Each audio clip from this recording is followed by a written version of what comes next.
Good morning. Happy Thursday to you, or whenever you are watching this by the replay. I am Simmone L, leadership strategist and coach, coming to you live from the sunny islands of the Bahamas. And I am so excited about today's show, not only because of the topic, but because of our very special guest who is joining us. First time, welcome to Level Up Live for Limitless Leaders. Thank you for coming, Sheba Wilson. Thank you so much for the invitation, Simone. It's my pleasure to be here. I'm excited for the conversation this morning. Yes, and she's coming from an equally beautiful nation. So tell Yes. us a bit about you, who you are, and what you do. And notice I did make that distinction. Yes.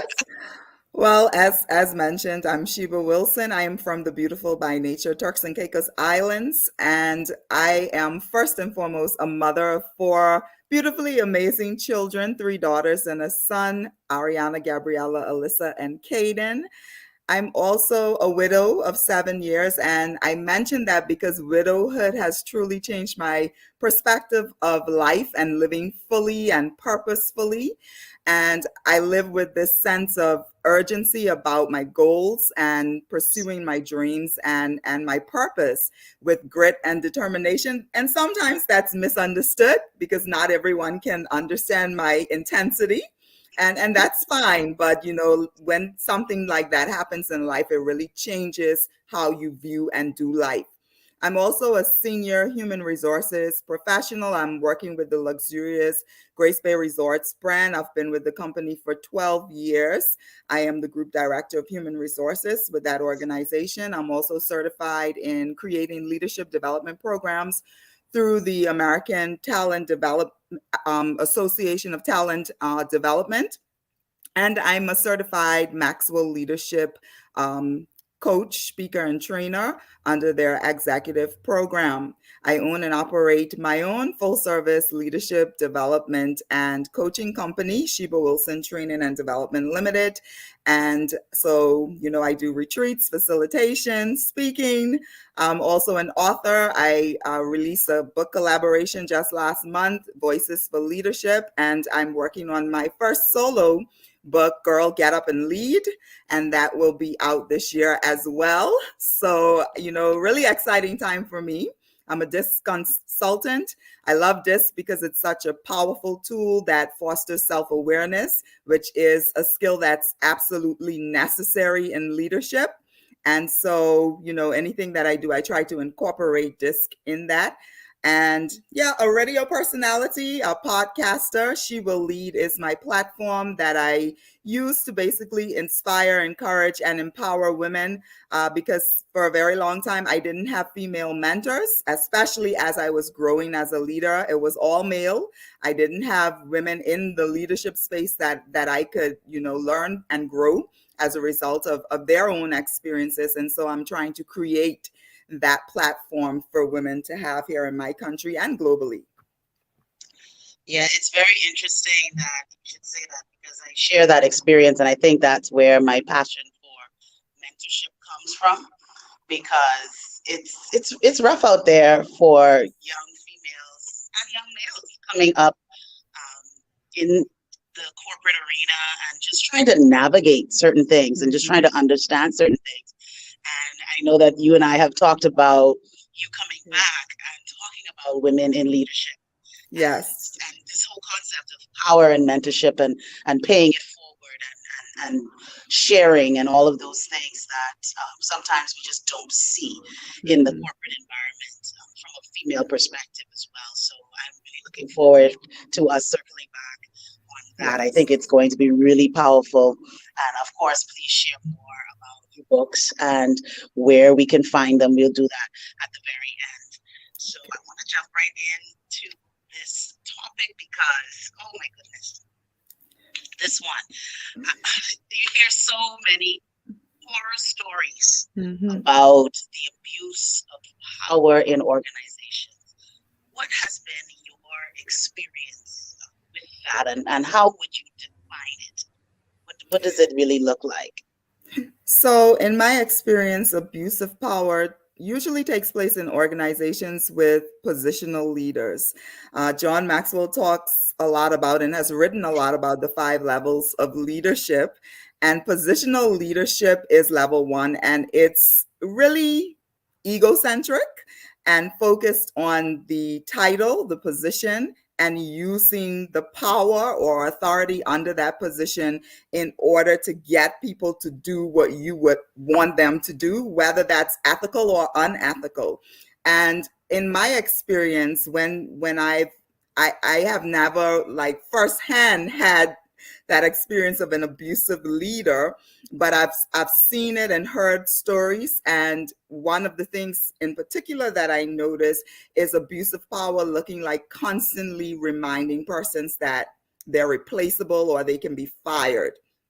So you would hear that a lot, that if you say something or you do something, the response would be, well, you can lose your job, or I can easily replace you. So it sounds like that. Or embarrassing employees in the presence of their peers, forcing an employee to work extremely long hours or for excessive lengths of time over a long period of time without even fairly compensating them for the fact that they're, going above and beyond the required work times. And then it also looks like managers mistreating employees, maybe managers who can't control their own moods. So they have these mood swings, and you don't know which personality you're going to get on a given day. So the manager shows up and maybe they're having some personal challenges and they take that out on the employees. And so you're walking around on eggshells. There's this tension in the workplace because you just don't know who you're going to meet in your manager on that particular day.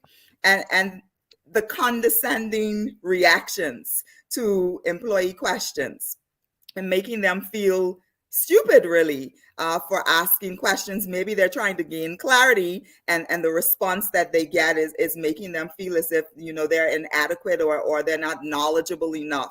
It also is withholding critical information from employees in the execution of their duties. So things that they would need to know in order to successfully produce in the organization, leaders keeping that information away from them or sabotaging them, setting them up for failure. Abuse of power can also be sexual harassment, using your position of authority to ask for sexual favors in exchange for promotions or keeping your job. So these are things, that actually happen in workplace on a regular basis. And then putting personal interests ahead of the organization's interest is also one of the things that takes place when there's abuse of power, and not leading by example. So expecting employees to adhere to policies, to behave in certain ways, but then you behave in a completely different or contrary way to the policies and procedures of the organization. Those are some of the things that you hear about a lot when it comes to abuse of power, and failing to ask questions or report abuse due to victimization. So an employee may not necessarily want to address an issue because they know that what comes next is usually victimization from that leader. So it's a struggle every day. It can feel like a struggle every day to wake up and know that you have to go into this toxic work environment, and it takes a toll on the individual, really, not just physically but mentally, and creates a situation where their well-being is at stake. Yeah, I was just going to say the same thing as you started to go down those list of things, and these are realities. This isn't even made up stuff. Like as you went down the list, I could think of examples of people that would have complained about something like this, or just have shared their experiences, and I can share others as well. Particularly you're in the hospitality industry. I've seen where people on the opposite of long hours actually cutting people's hours, where they have the freedom to work their work schedule. Yes, and so I had to deal with an example like that, of where this one person reported, he said, I'm only working 2 days and everybody else is working 4 or 5 days a week. Like, why am I the only one? And because they had to post their schedule. He was able to bring the schedule in and show, and there was no reason why. Why is this one person only Mm, given 2 days to work and everybody else has a full day, a full week, right? yes. Things like that. I've seen people who have been deliberately excluded Mm, from opportunities, from even emails, from meetings, yes. like things that pertain to their function of their job, Hmm. and they're being withheld or held back or excluded from Yes. participating simply because I don't Hmm. like you or whatever the reason Yes. is. We never know what the Or reason. I'm threatened by you, because that's one of the reasons why as well. Yeah, let's talk about that a little bit. Yeah, let's talk about why we see leaders abusing power. Like, what's the story behind it, do you think? The motivation. And I love John Maxwell's model of the 5 levels of leadership and that positional leadership where I see so many people are stuck. There's a Yes. reason why I believe that leaders feel like they have to throw their weight around through their position rather than their influence or their capability, their expertise, their know-how. Yes. Why do you think leaders do this? I think it starts with a lack of self-awareness. I think that's the root of it, really. A lot of times they don't even know themselves. So number one, they don't know what they're capable of, and so because they're given a level of authority or power in a position, it's just easy to like wield the power around versus taking the time to work on yourself. I think one of the biggest challenges to effective leadership is a lack of self-awareness. So how do we become self-aware? We can do assessments, we can take feedback from persons, we can do introspection, spend time with ourselves, evaluate our day and what we're doing. We need to focus on our development, and I think a lot of times that's what's lacking. So persons are given a position and they equate the position with being a leader, but the position doesn't determine that you're a leader. Leadership is actually, like John Maxwell says, it is influence, right? And how you use that influence. Leaders are supposed to focus on their development because they have this great responsibility to develop other persons. You cannot give people an experience that you yourself have not had, and so you need to do the work on yourself to become a better person overall, so that you can become a better leader. Leaders are lifelong learners. And so if you take the approach that you're given a leadership position and you've somehow arrived and there's nothing left for you to do, and so you become the boss because you're not delegating, but you're giving people all of the work to do, and then you're standing over them and micromanaging them, and just making their lives miserable and uncomfortable instead of allowing them to use their strengths and giftedness to flourish and produce. What you're essentially doing is taking someone who may be a great employee and just making them disengaged and miserable and unhappy, and this creates so many issues in the workplace that I guess we'll go into.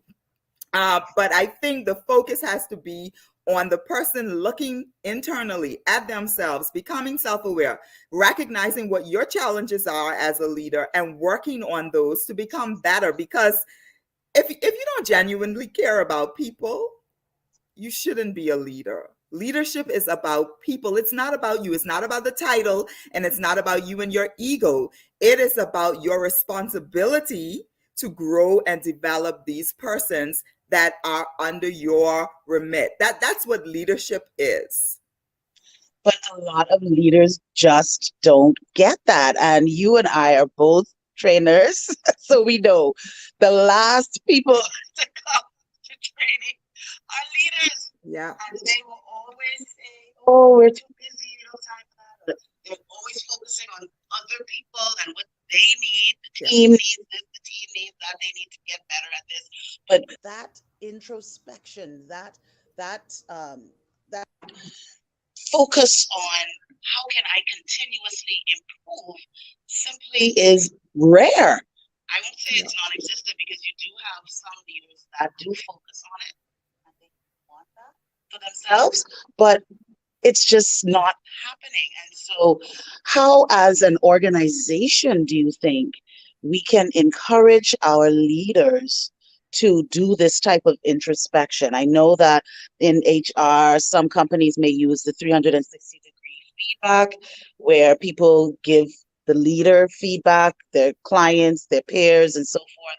I don't know what the success rate is for that type of thing, but how can we put in measures of accountability to kind of nudge leaders to think this way?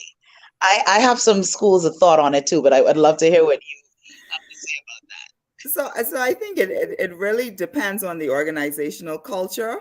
I'll say this, right? When you have position, when you lack a defined organizational culture, it's so easy for positional leaders to come into the organization, and then the organization takes on the shape of that leader because there's no defined culture. So I think we need to start at that place where we need to, number one, identify whether or not there's a defined culture that's not being lived out by the leadership, or number two, that there is no defined culture. And so we have these pockets within the organization where some leaders are probably doing great and other leaders, they are not doing great because their personality becomes the culture of that particular department. So that. when You we are real preaching right there. That right there deserves an offering. when when we realize that that is the situation, that we haven't defined the culture, and so we have these pockets within the organization where we have toxic cultures because of the leader's personality becoming the culture. We need to then, I highly recommend that you bring in a third party to do this, because especially if the issue exists at the highest level of leadership in the organization, and as an HR professional, I can tell you that it can be quite challenging for HR to try and get leadership, senior leadership, to accept that there are issues with the culture in the organization. So sometimes the best approach that you can take is to bring in a third party, to allow them to do all of the assessments, collect the feedback, and then present the evidence to the senior leadership team. And once you have that information, then you need to go through a process, including your middle managers and your supervisors and your line staff, to find out from them what they believe the organizational culture is and what they believe it should be. And then you go through that process of defining what that organizational culture is going to be moving forward. And you put in place, checks and balances to make sure that that culture is being lived out. So let me give you an example. I've been with Grace Bay Resorts for 12 years.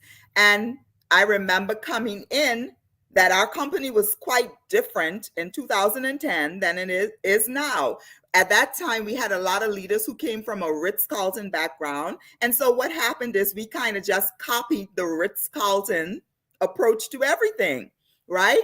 And that became sort of the culture. So you had the staff who had been there for a very long time that had one set of culture, and then you had the new persons that had the Ritz-Carlton culture, but we had no defined Grace Bay Resorts culture. And so we had to go through that process of bringing in a third party, of sitting with our existing leaders and managers and supervisors and line team members, and finding out from them what they believed the culture was and what we wanted it to be. And we went through that process of defining the culture. And then we rolled out the culture. And what does that mean? It means that you're educating the entire team about what this company culture is, but you're not doing that one time. So we have an internal communication. It's called the Gazette. The culture is included in that daily communication. In shift lineups, we're going over the culture. When we see the culture in action, we're issuing respect cards and we're thanking team members and rewarding them for living the culture. The leaders have to practice that and live the culture. You exude the culture. It becomes who you are. It becomes a natural part of everything that you do. But this happens over time. So the first step is recognizing where you are. And then number two, putting the plan in motion for how you're going to change that, and making sure that the senior level leadership buys into the fact that that change needs to be rolled out, that they're on board with living the change, because everything does rise and fall on leadership. If leadership is not, if you can't sell it to them, if they're not buying it, it's just a done deal. And so that's how you can go about changing the organizational culture.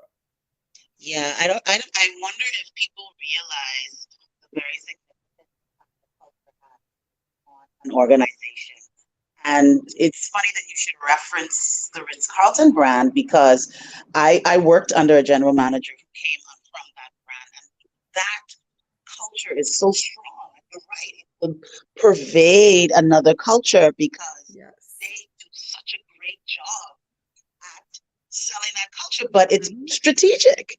That doesn't just happen, and so you have to understand that there's a psychological impact, there's a productivity impact, there is a brand impact of the culture, because even if you are now trying to recruit people to come to the organization, people today, I am finding more than ever before, want to know what kind of company is this that I am going to align myself with. Because more often than not, we've all come through some sort of toxic environment, and nobody wants a repeat, right? The things that you have to do to undo the toxicity. Like, I'm not signing up for that again. So I think it's so important to remain current and to keep their finger on the pulse. When HR does these employee satisfaction surveys and engagement surveys and providing these reports and the data to say, listen, this is how people feel it. Don't take it as, oh, well, these people are replaceable. If they don't like it here, then you can leave. As you talked about earlier, right, in the show, that we can't take that approach, because we'll end up with an organization that really looks bad in the public. It feels bad to work there. High turnover, all the other things. So let's talk about, you kind of touched on the role of HR there. Let's talk about the impact that abuse has on an organization and how HR can really help in this process. Well, you mentioned some of them. So number one, it creates a toxic work culture. It just creates a very toxic environment that's not conducive to any form of growth or productivity. So that's number one. It creates stressed employees. And when employees are stressed, they're not at their best. So they're not showing up at work as their best selves because they're under a lot of undue pressure and they're quite stressed out. It forces a lack of trust in management and leadership. And so that alone in itself is a whole, we can do a show on that. What happens when trust is eroded in an organization? It results in high pressure and makes your organization a revolving door. So there's a high employee turnover. Instead of being able to retain employees, you're constantly having to replace employees leaving. High absenteeism, people calling out sick, because they just don't have the energy to show up in that environment today. So they rather just call out sick. Again, low productivity. So you're not getting the results. And if you're not productive, you're probably not going to be profitable, right? So this has an impact on your profitability as well. And then it can also result in claims of harassment and even lawsuits. So there's a liability there for organizations as well. And you lose your best people, right? That's number one, you lose your best people. And you can't do anything without people. And so if you don't value your people, why are you even, what are you trying to accomplish? Who's gonna make the organization successful? So those are some of the impacts that it has on the organization. How does HR address these challenges? Well, I'll tell you, for those HR leaders that are in toxic work environments, oh my Lord, I pray for you. Okay? Because HR now has to come up with policies regarding abuse of power and they have to go through the process of ensuring that employees understand what those policies are, what their rights are, and what their responsibility is in reporting instances of abuse of power so that it can be investigated and dealt with in accordance to the policies that they've set for the organization. Training of leaders and employees on an ongoing basis. So it can't be a one-off approach. So, okay, we have this problem. Let's just put on a training today, and then we think the problem is automatically addressed and it goes away. It doesn't work that way. So this has to be done time and time again. I know within our organization, every year, twice a year, we have sexual harassment training. Why? Because we want to make sure that we don't have issues with sexual harassment within the workplace. So you can't do a one and done. It's not going to work. And then coaching of leaders, especially those leaders that have a propensity for any form of abuse, right? So not just coaching them, but then, applying disciplinary action when necessary.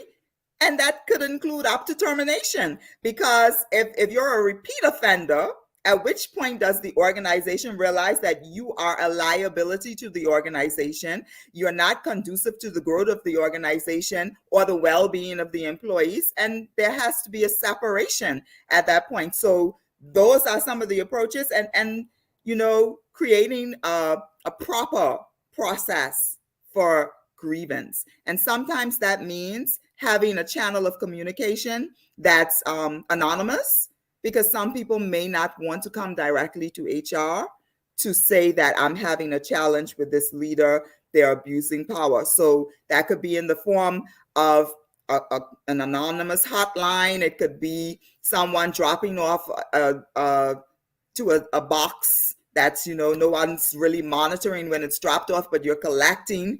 And then the HR department has an opportunity to investigate. Another thing that HR has to do is to monitor. So monitor your managers. Don't just stay in the office, walk the floor, go and see what's going on. Speak with your employees on a regular basis. And if you see a good employee, all of a sudden they're disengaged, that's not normal. So if you have a star employee and all of a sudden you're seeing a pattern of behavior that's unusual for that employee, that's a red flag that something is happening, and you need to dive deeper and try to understand what's going on. So don't just apply punishment and say, I'm going to discipline, because there may be something else at play that the employee is uncomfortable raising. So you have to be so aware that you're paying attention to that, and you're able to pull that information out so that you can deal with it. And again, surveys to collect information, using third-party organizations if you're in a toxic environment where you know that you're not going to get the level of support from your leadership to proceed. So those are some of the things that HR can do. Those are some excellent strategies, and you're right, it's not difficult. It's not easy to be in that type of position as HR, where you have to be an advocate for all parties to protect the company, but also the employees and managers as well. And so it's important for managers and leaders to see HR as your corporate coach, so to speak. HR is there to advise you, to guide you, to help you stay compliant, and to help you build those relationships that are so important. Absolutely. You can't get into management and think you're going to avoid working with people. You are a people leader. Exactly. And you have to do what is necessary to be successful at that. Yes. If you talk to a lot of managers, they will tell you that the majority of their work deals with the people side of the work more than the technical side of their work. That takes up a lot of their day. Can I interject something there? So I'm so glad that you raised that, right? Because what I've found is that a lot of times, and this is something that I've had to address in my organization, we would take a great line employee, star line employee, right? And then you promote them to maybe a supervisory or management role because they're so great at producing results as a line employee, but you didn't prepare them to be a leader. And that is such a disservice to that star employee. And then I remember maybe about 7 years ago feeling so terrible about a star employee who had been promoted. I wasn't the leader in HR at the time, but the employee had been promoted with no preparation. And then he failed as a manager. And it was discipline after discipline, coaching and counseling after coaching and counseling.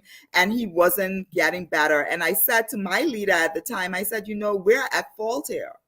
We're at fault because we promoted this person, but we didn't factor in that he now has to lead people and he hasn't been prepared for that.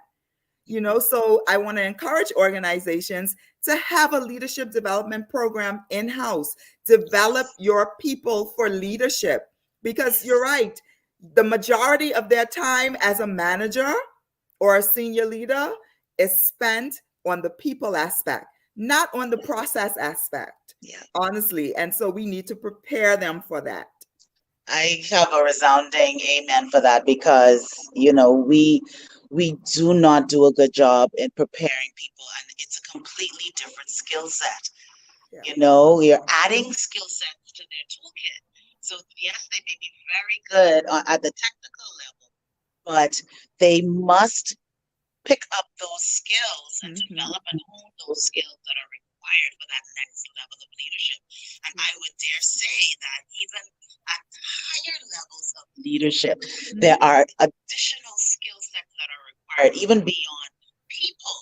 It's now adding the skill sets of strategy, and now how to actually be an executive, a senior leader, where now you're not in the weeds anymore. That's a different skill set altogether, where you're now able to allow people to do their jobs, and you're just managing them, managing people and processes. That's a different skill set as well. Absolutely. So, going back to the ongoing learning and growth and opportunities for leaders, it's so critical. Leadership development, we can't stress that enough. And I knew we were going to run out of time. We surely have run out of time. So good.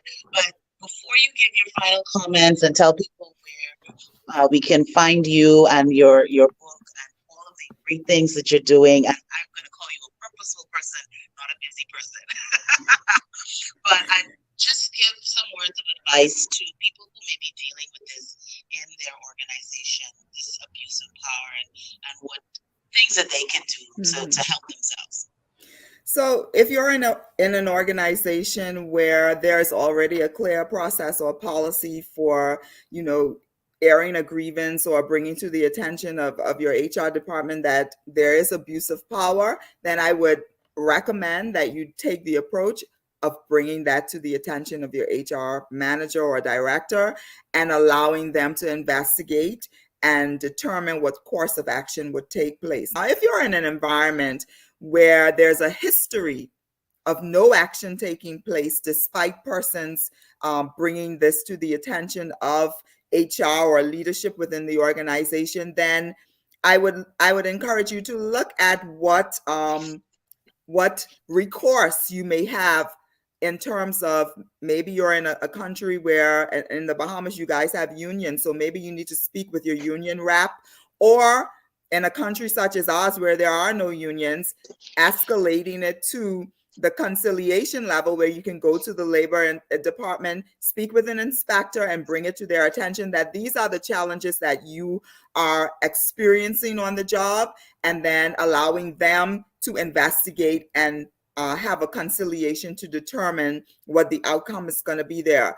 And then sometimes you also find yourself in a situation where you may have to determine whether or not your values align with the organization that you're currently attached to. And if they do not, then I encourage you to seek employment, do your research, seek employment in an organization where they have a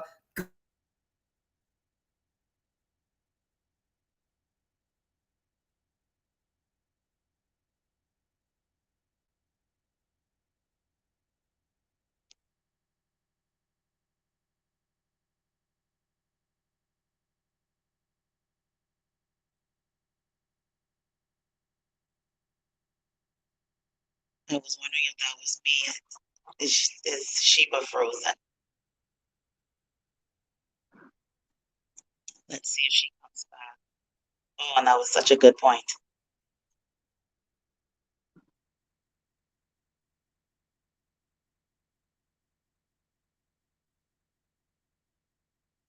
We'll see if we can get Sheba back in. But I think to conclude what she was saying is that sometimes you have to realize whether or not this is the place for you.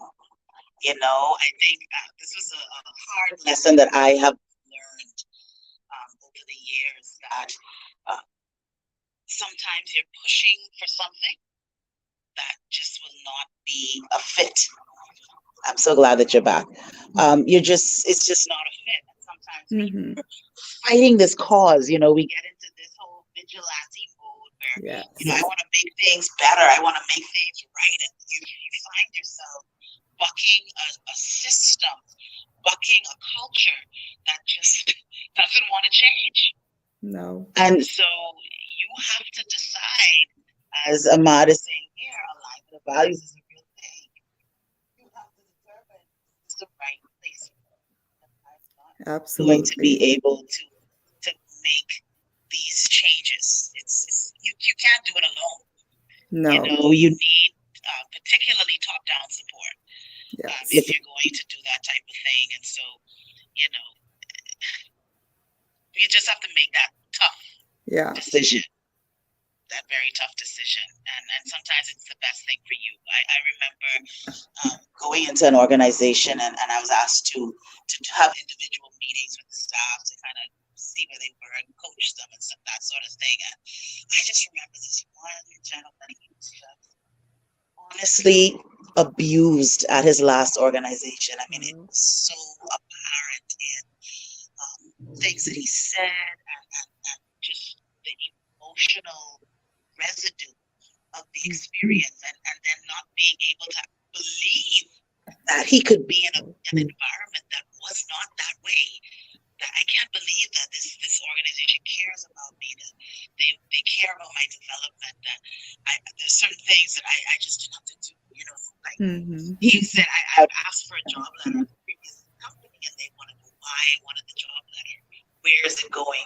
And if he'd say, well, I need it for the bank. Well, what are you doing at the bank? Like, why are you getting into someone's business in this way? Like, that is so abusive. And the sad part is that people, when you're in these environments long enough, and it is culture, you begin to believe that this is how it is, and this is how it is everywhere.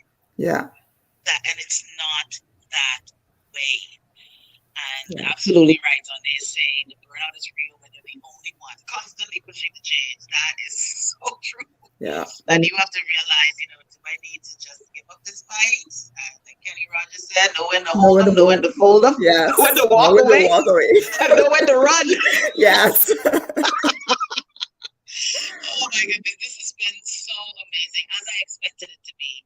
I just want you to share with our audience how they can find you again, where they can find your book. Congratulations.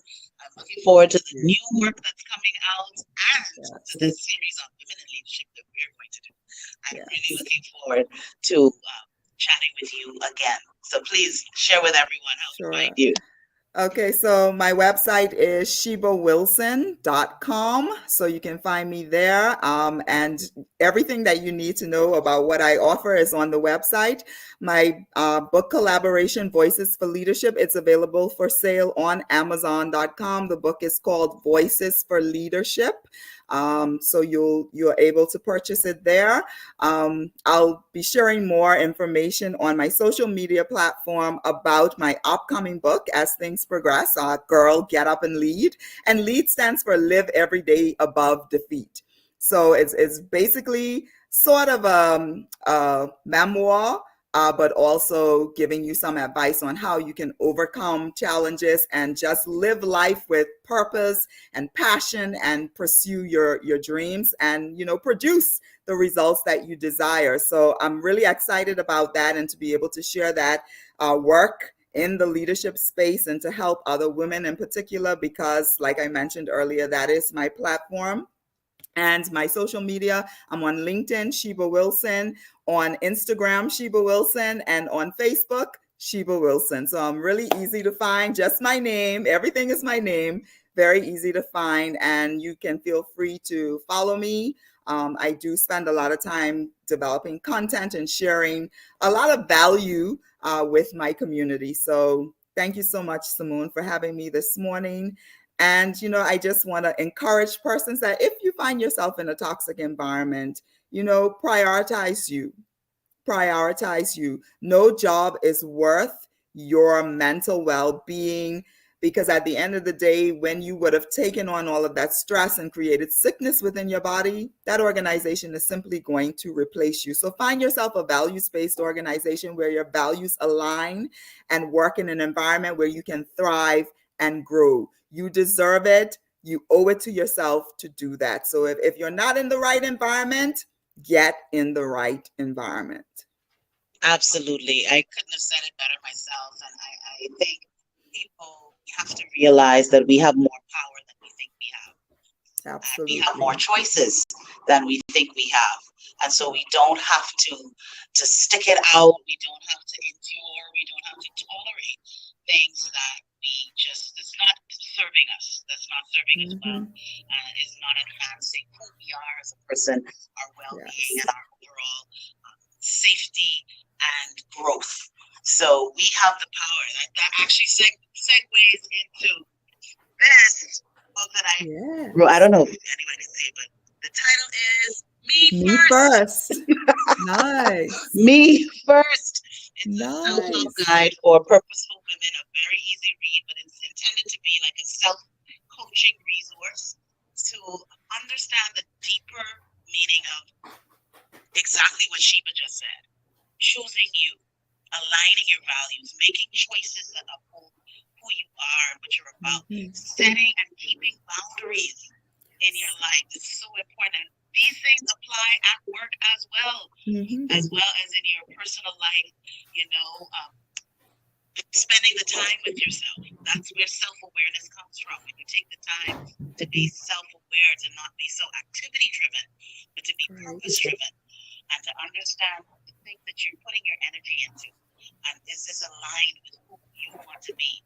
And when you are self-reflecting and things are coming up for you, do the work, right? Face those things. Get the feedback. Understand that, hey, this is not working for me and I need to make a change. There's no shame in that game. We all have to transform in some way, shape, or form in our lives. And I'm very excited about this new release as well. This is my Purpose Push devotional planner. I have some more information about it. I posted about it the other day.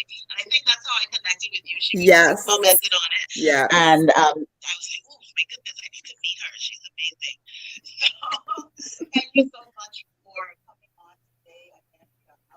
Time, but we will share links and go on all our platforms so you can see what we're doing.